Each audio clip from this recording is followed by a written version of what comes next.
આજે 76મો પ્રજાસત્તાક દિન નિમિત્તે શાળાના આચાર્યનું આમંત્રણ મળ્યું અને પ્રાથમિક શાળામાં આવવાનો મોકો મળ્યો ને જે પ્રસંગો શાળાના શિક્ષકો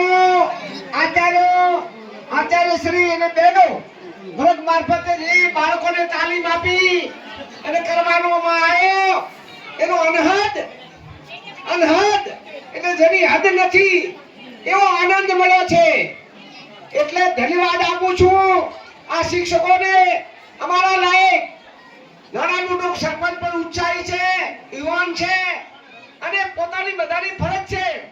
આજથી 1947 માં આપણો દેશ આઝાદ બન્યો અને 26મી તારીખે 1950 ની અંદર 29 મહિનાની 11 દિવસ સુધી આ દેશનું બંધારણ કાશ્મીર થી કન્યાકુમારી તક આ દેશના બી.આર. આંબેડકર હમણાં બેન ભાષણ કરતા હતા.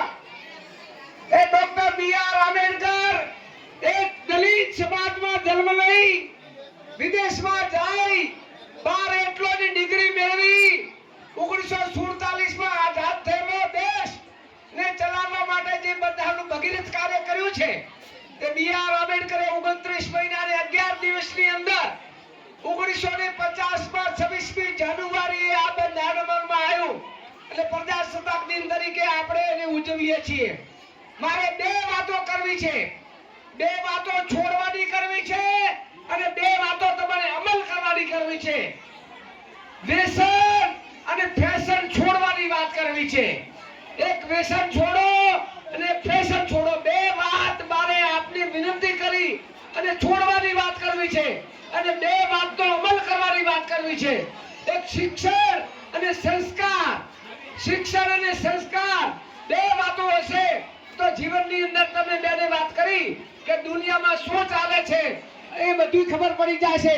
એટલે આપણો દેશ વિવિધ જગ્યાએ આજે કાર્યક્રમ તાલુકા કક્ષાએ, જિલ્લા કક્ષાએ, રાજ્યમાં સીએમ કક્ષાએ અને દેશમાં આપણા લોક લાડીલા વડાપ્રધાન ત્રીજી વખતે આ દેશની જનતા 140 કરોડની જનતા એ ત્રીજી વખતે સુકાન સુપ્યું છે. એ દેશના વડાપ્રધાન નરેન્દ્રભાઈ મોદી સાહેબ લાલ કિલ્લા ઉપરથી આજે જનતાને આહવાન સલામી આપી અને આહવાન કરશે. આપણો દેશ મહાન છે, ઋષિઓનો દેશ છે, સંસ્કૃતિ ધરાવતો દેશ છે. એની આન બાન અને શાન રહે એના માટે કરીને આપણે બધા કટિબદ્ધ રહીએ. સરપંચે કીધું સ્વચ્છતાનું આપણે પાલન કરીએ. શિક્ષકોને આજની તારીખમાં ખૂબ ખૂબ અભિનંદન આપી અને વિરમું છું. જય હિન્દ, જય ભારત.